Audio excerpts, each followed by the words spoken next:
Don't get me on Hay, I'm very boring. I'm one of those people who goes, I was here before you were born, and I was here before you. I used to come to Hay in the 80s when it was just 6 men in a garden outside a pub. I love the way it's grown, though I liked it when there was only me and 5 other people. As I wander through the tents and see people eating and drinking and talking about Plato, it's what I always imagined university was going to be like. I mean, you come back home.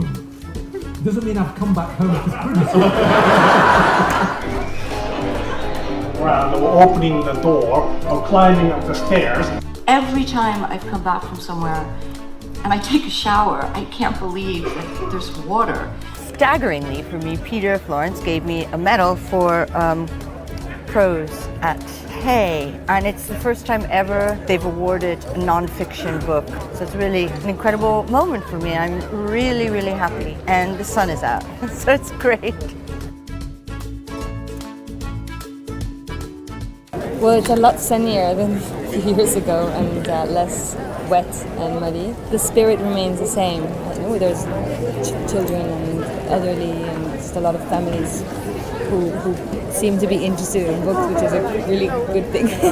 Yuri Herrera, captain of the Alpha Patrol, was voted the best traffic police woman in 2011. My name's Will, I'm here to see Mervyn King today. He's celebrity status in my eyes.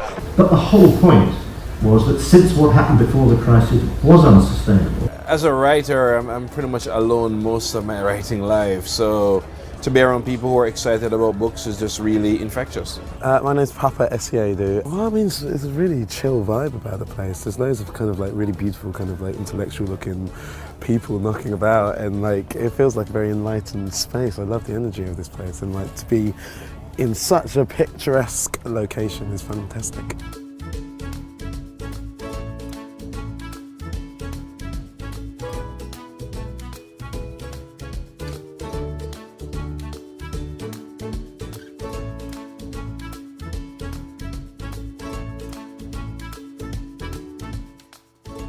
He's one of the names that you can safely reference when trying to describe genius. Shakespeare means for me what he means to any other civilized man. He's the greatest writer there has ever been. And not only is he's the greatest writer because he is a writer who is entirely about art. Shakespeare is not about him.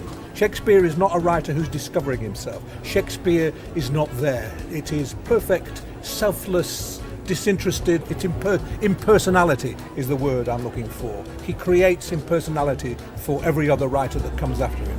Well, Shakespeare is, for me, probably ground zero when it comes to English literature. He's also sort of roguey actor person. Reverence. I've never written a play, but in spite of that, really quite a lot. I mean, one of the things is he gives us permission for a work to be many things at the same time. It's that ability to mix up, to mash up different kinds of forms and make it work, which he kind of gives us all permission to do. Everyone agrees that they think that Shakespeare is amazing, even if they can't actually remember any of his plays, which I can't at the moment. Big question. At the moment, Shakespeare's kind of like my employer. Well, he actually means the world to me because the very first play I ever did was A Midsummer Night's Dream. That's what got me to drama. That, in the end, is what got me writing. So that's my whole life, kick-started by one play and one man. There's a feeling of guilt because I haven't done enough of it.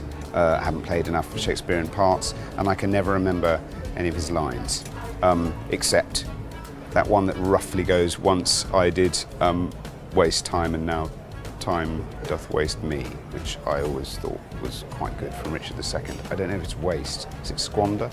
Anyway, that's the gist of it. What does Shakespeare mean for you? The invention of the human soul. What? Come on. My son. Stories.